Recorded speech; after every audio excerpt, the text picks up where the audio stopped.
Good evening, world. My name is Trista. Welcome to my vlog where I talk about whatever pops in my head and comes out my mouth. Today is Thursday, February 27th, 2014. Thanks for joining. So, what I really want to talk about is how days that can start off stressful just end in such a beautiful note that you're like, yes, like today rocked. And yoga did that for me tonight. Thank you, Lori.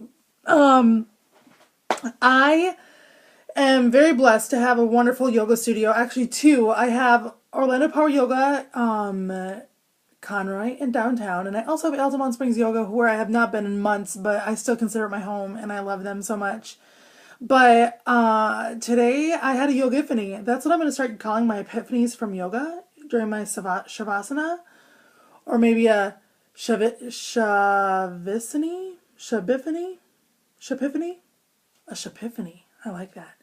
And it was very simple, probably very layman and not that cool to a lot of yogis, but I just had like a revelation about our breath again and how our breath, it's like the soul for our voice. Rewind that. Our breath is the voice for our soul. And what I mean by that is how, think about it. When we're upset, it gets very deep and grainy and gritty and just gnarly. And when we're panicked, it's like light and it's just not really in control and it's flighty. And when we're excited, it's like we hold on to it because we don't want to let it go. But in yoga, it practices us to breathe. And when we breathe,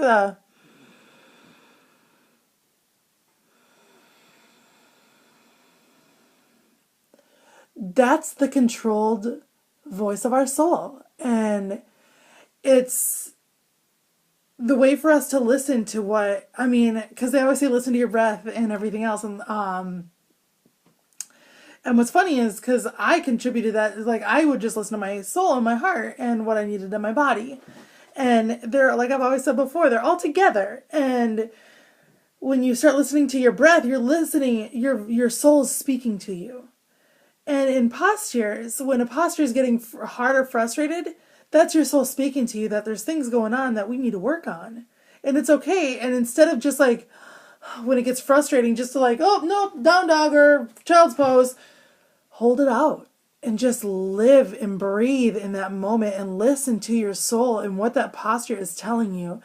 And breathe through it and figure it out and get through it. And I grew up in a very conservative, very closed-minded environment and church environment growing up. I love them all very much, and it's still my home and my heart. But for instance, I grew up thinking anyone that practiced yoga was going to hell because they were opening up their souls and allowing their souls to leave them and opening up to like let whatever the enemy wants to put in there inside and replace it.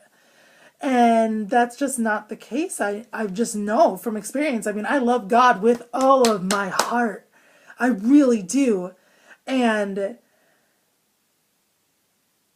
there's only connection and beauty that comes with a yoga practice and your spirit and your walk with God. And it is a beautiful thing. And it's just, I'm really happy. And it's really hard because sometimes we don't want to hear what our soul has to tell us. And we don't want to know that we are the reason for our unhappiness or our ailments or our issues or our problems or grudges or whatever. We always want to put the blame on somebody else or find an excuse because we don't want to take ownership in it. But there is such a freedom and liberation when we take ownership for everything within us and how our soul and the state of our soul and well-being. Instead of saying, oh, it's because of this, or it's because my work never offered me health insurance, so now I'm just screwed and I just have to sit and be miserable, or blah, blah, blah, or blah, blah, blah, and just like pile on all this doo-doo. And it's like, oh, be happy and love life, and you're breathing and alive and just full of life. God breathed his breath of life in us, and use it and listen to it, because our breath is our closest connection we have to God, in my opinion, other than Christ, of course. But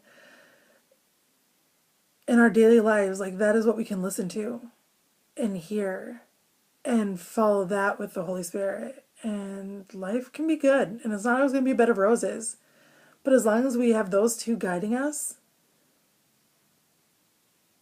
I mean, we're pretty much good. Like, life isn't going to be a bed of roses, like I said, but it's going to be awesome.